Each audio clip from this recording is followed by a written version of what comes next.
both surprised by the way we looked. The years have changed us too. Hello again.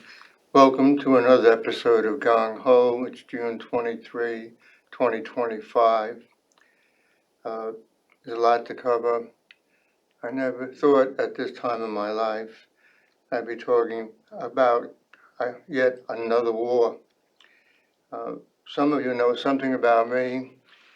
I was born during the Second World War in 1943. My father was a World War II vet. Shortly after I was born, the French were let back into Vietnam and the Indochina War began. And I remember as a child, 11 years old, reading about the defeat of the French at Dien Bien Phu in 1954.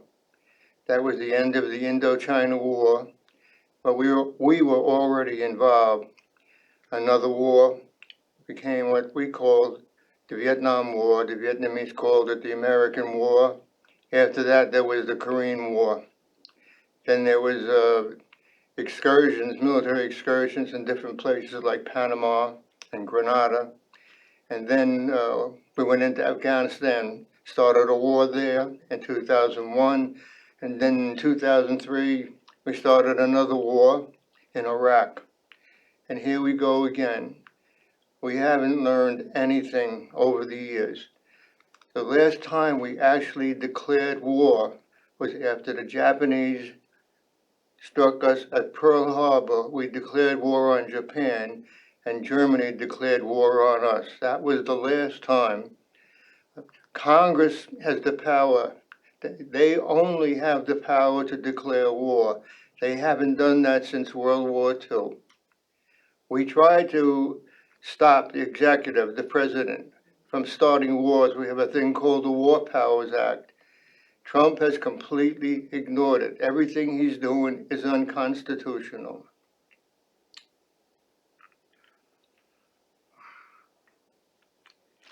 Maybe I've never explained fully what these things are behind me, but this here is a painting. It's an original. My sister gave it to me. 3 vets standing in front of the Vietnam Memorial Wall in D.C. On that wall, there's over 58,000 men and women that were killed for a lie.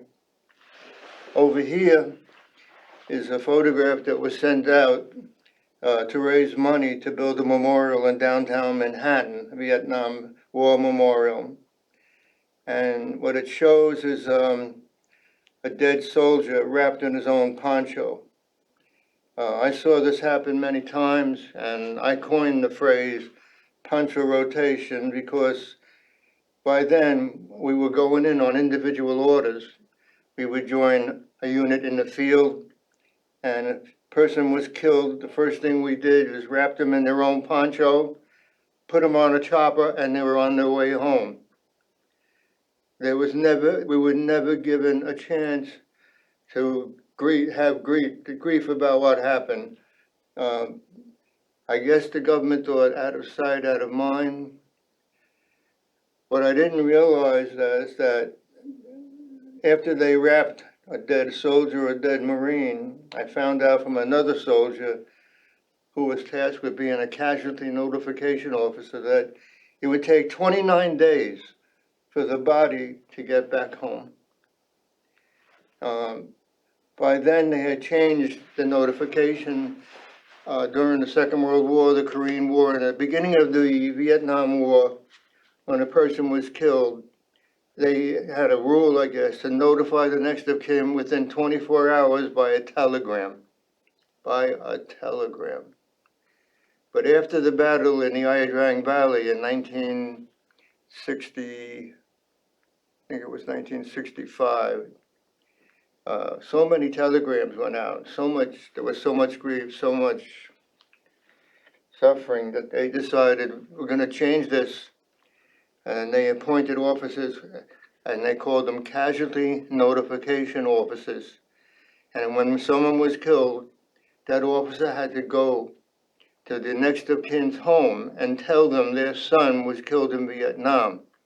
And then that officer had to go visit them every single day until that boy, they were boys, were in the ground.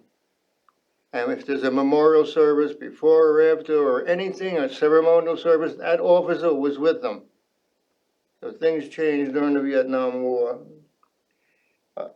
So I really can't remember a time when we were at peace. When John Kennedy got elected, he said something to us, to me, my generation. I think I was 23 years old, still in college, maybe 22. Ask not what your country can do for you, but what you can do for your country. The Cold War was going on at that time, and John Kennedy was a fierce Cold Warrior. So I thought that he was speaking to my generation of young men. Go out there, and one of the things you have to do is stop communism. My government, my president was telling us to do that. So I graduated college in 1966, and I volunteered for the Marine Corps right after. Went in as an enlisted man, and in July 1967, I was in Vietnam as an infantry officer. And I learned the hard way about war, about lies, about the government lying to us. That was really a big lesson for me, that we couldn't trust our own government to tell us the truth. All those young men that went over there, and some women, I know women that went there and survived. Some of them were killed too, but mostly nurses. All those young men were in their prime. I was a rifle platoon leader. All my all my boys were 18 and 19 years old. I was actually, when I arrived in Nam, on my way to Nam, I turned 23. On my way to Nam, I turned 25 in Vietnam. All my boys were in their prime. Almost every one of them was a high school dropout, but they were good enough to go to Vietnam. All the officers, every single one of them, were college grads in the Marine Corps, were college grads and in their prime. I was 23, I turned 24 on my way over, turned 24 in Nam. All of them in their prime, all of them killed in their prime for nothing. While I and so many men thought it was a noble thing to serve our country, Trump, he's one low down dirty rat, was back here, and I know now that he told Howard Stern that the most dangerous thing for him during the Vietnam War was not to get a sexually transmitted disease. That's what the most dangerous thing to him. Trump was born with a silver spoon in his mouth. His father was a millionaire, and his connections got Trump out of serving at all, because some doctor wrote a note to the draft board that Trump had bone spurs on his foot. That was a fucking lie. Trump is a coward.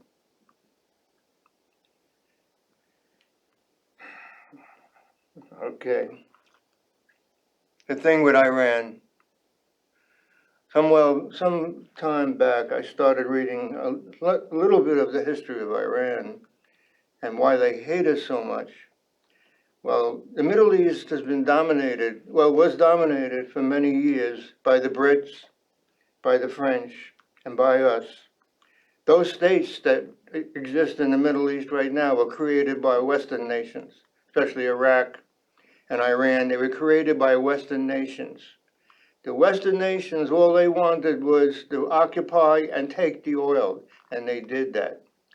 Well, in Iran, even though they were under the thumb of the Brits, and the Brits were taking their oil, a democratic movement came about, probably in the 20s or 30s. And it was the real thing. They had formed a government, it was democratic, they had a leader called Mossadegh. And we decided we didn't want that, and the Brits didn't want it. So we took him down. We took him down and we isolated him somewhere. We made him disappear. And we installed the Shah of Iran, a brutal dictator that murdered probably hundreds of thousands of Iranians. We installed him. He was there for maybe 25, 30 years and finally deposed in 1979. So, why do they hate us? Because we destroyed the beginning of the democracy. We did this.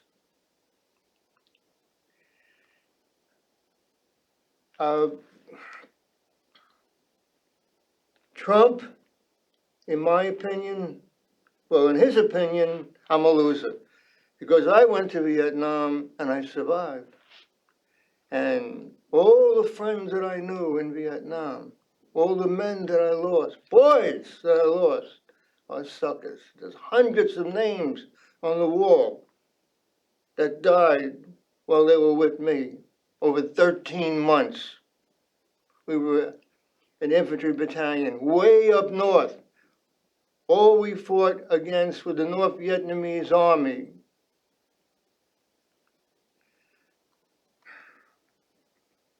I'll just tell you one little story that's relevant. Just recently, a guy, I forgot his name, I think his last name is Russo, brought the Vietnam Memorial traveling wall to Amagansett, American Legion Post 419. That wall had been there maybe 20 years ago or 30 years ago. And my son, Vic, he was in his teens, went to the wall with me. And while I was there, someone asked me, do you want to make a rubbing? What you do is you walk up to the wall, you find the person, the line, the panel, and you do a rubbing with a pencil. And I said, sure, and I gave them a name. The name was Joseph Listorti, Corporal Joseph Listorti. He was the first Marine that I lost, and it was to friendly fire. The next Marine that I lost was 3 days later. His replacement was killed during a battle with the NBA. They tried to overrun us. They were in our lines. He got killed. So I explained that to my son. So we went to the wall last Memorial Day, May 26th, and I decided to do a rubbing. The name was Tom Keppen. Tom Keppen was a young lieutenant that joined the battalion while I was there. I think he joined in December 1967. We were in Bravo Company together for a long time. In July of 1968, I was a short timer. I had less than 90 days to go. In fact, I was supposed to rotate out on July 23rd. I was out at a combat base called LZ Stud. It was right near Khe Sanh. So we were still up there, still fighting. And on July 7th, 1968, Lieutenant Kepper was killed. Direct hit by NVA artillery shell. I didn't see the body, but I was told that his body was turned inside out. His radio operator had taken a photograph of him just before he was killed. That photograph is out there. Like if you go to the wall and you look up that name, Tom Keppen, you'll see that photograph that was taken moments before he was killed. All right, I'm on my way out. I have to go back to the rear to get my sea bag, and I'm told I have to inventory, and I've never done this before. You have to inventory Tom Keppen's sea bag and all his personal items. And Tom was a really outstanding officer. He was very quiet, he was very intelligent. The men respected him, the officers respected him, and I had to make an itemized list of everything that was in his CBA. When I got down to the very bottom, what I found was a stack of letters. And I opened up the ribbon, and it turned out all the letters were from grade school children. Tom was a teacher before he joined the Marine Corps. He was a teacher. It's relevant because my son is a teacher, and he teaches special ed children at John Marshall, or he helps them. And that's one of the reasons I picked that name out, to make the connection. Tom Keppen was from Indiana, like I said, in his prime. I don't know why Trump has done this. It's absolutely wrong. His whole intelligence community told him that the Iranians stopped even thinking about making a nuclear weapon back in 2003. Well, think about this. If they had a nuclear weapon and they dropped it or they got it into Israel, well, what happened to Iran? They would be wiped off the map by hundreds and hundreds of nuclear weapons that the Israelis have and we have. You know, Israelis are a nuclear power. They are the only nuclear power in the Middle East. So it would be suicide for the Iranians to have a nuclear weapon, even try to have a nuclear weapon. And they keep telling everyone that they don't want one. And no one listened, including that moron Trump. He's a moron. He's a coward. He's a disgrace.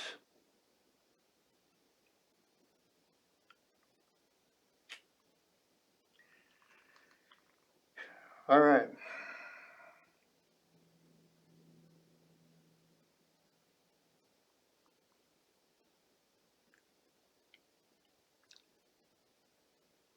I keep thinking of the book, The Ugly American, and we have proved ourselves to be the ugly Americans.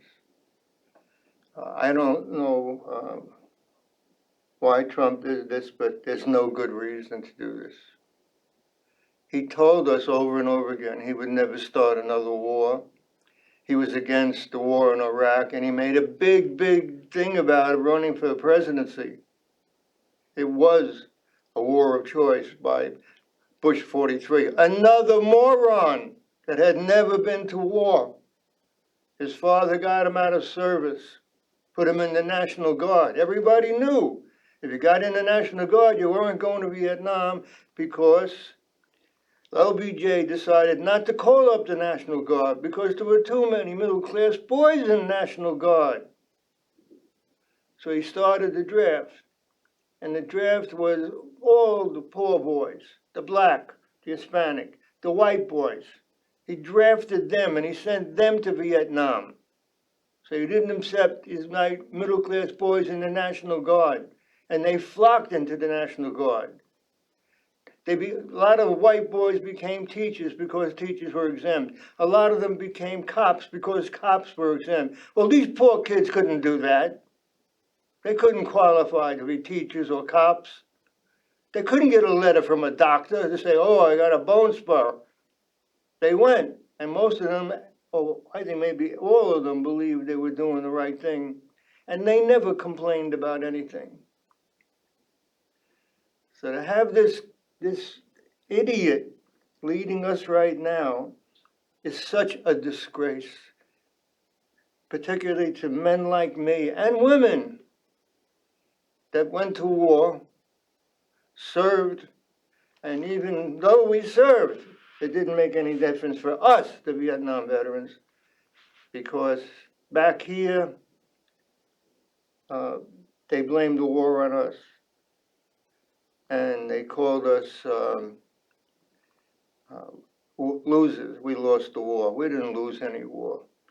We went there and we fought as best we could.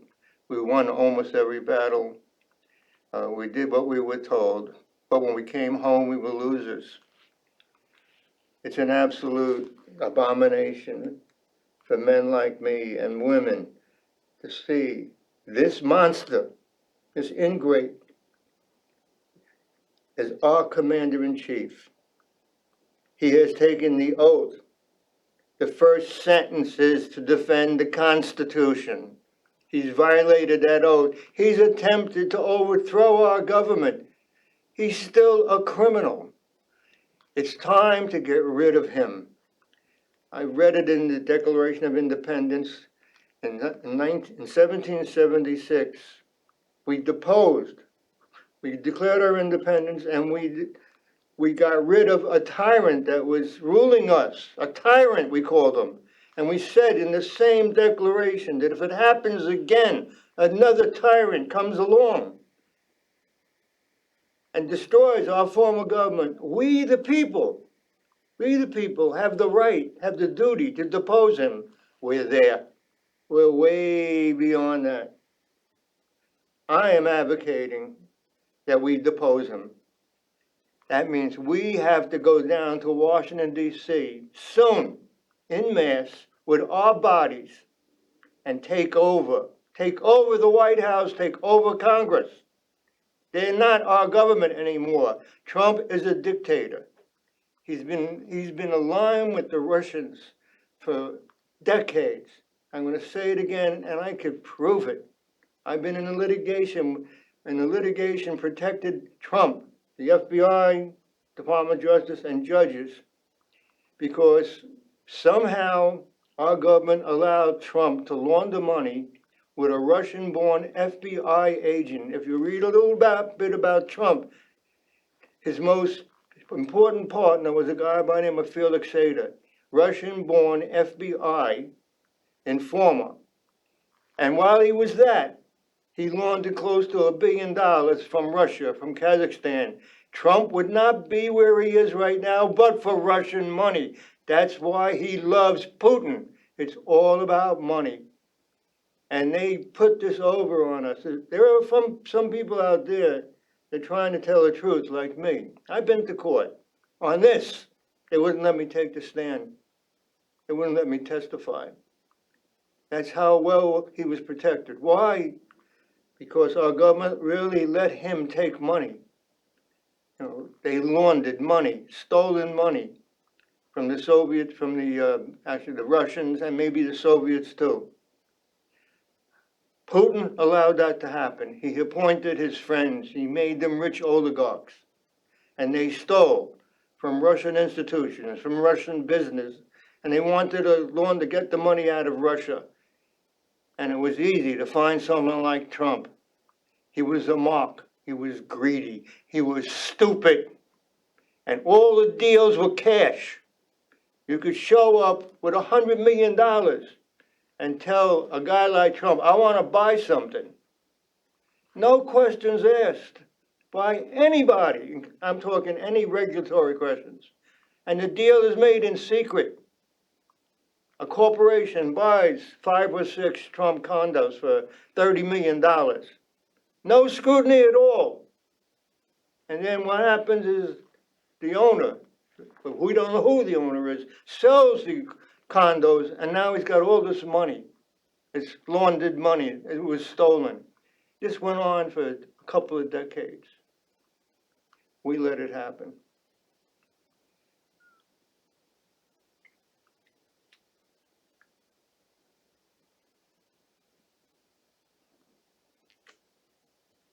This is really a little strange. I have my son Victor, who's, like I said, he's teaching over at John Marshall right now. But he was a prolific writer. He got a Master of Fine Arts in writing at Stony Brook at Southampton. He wrote a couple of books, a novel and a novella that were published. He wrote a lot of short stories. And one of the stories that he wrote, this was like before the war in Iraq started. And it was called My Father Gave Me a Gun. And it was a story about what's happening right now. America has a dictator. The dictator has started a war of choice. And now they have something called the dragnet. Remember, we had the draft and we had the lottery. The lottery was just another form of the draft. Now they had the draft net, and they would advise students on campus, report next morning. That's it, just report. No student deferments. And if you didn't report, they came after you on campus. They beat the shit out of you, they drugged you, and they took you away. If you ran off, this is all what he wrote, if you ran off, they would grab your family and hold them until you came back. What happens in his story is that his mother and father come to visit him at college. Father brings along a big sea bag and puts it under his bed, and he leaves.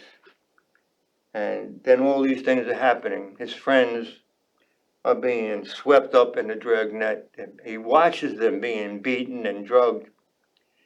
And he starts to learn, starts to talk to people and to learn what is going on here. And finally he thinks about that sea bag under his bed. And he opens the sea bag, and in the sea bag is an AK-47 that his father had brought back from Vietnam, and a note saying, "You know now why I left this, and you'll know now what to do with it." And he fights his way all the way back to his hometown to join his father, and he does. He wrote that before the war in Iraq. He wrote that. He, as a young man, saw it coming.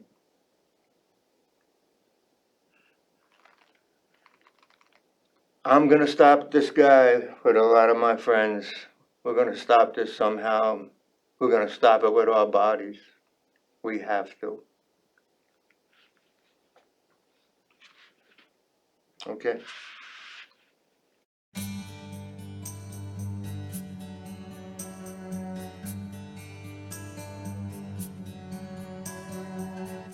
I saw a familiar face walking on the avenue, both surprised by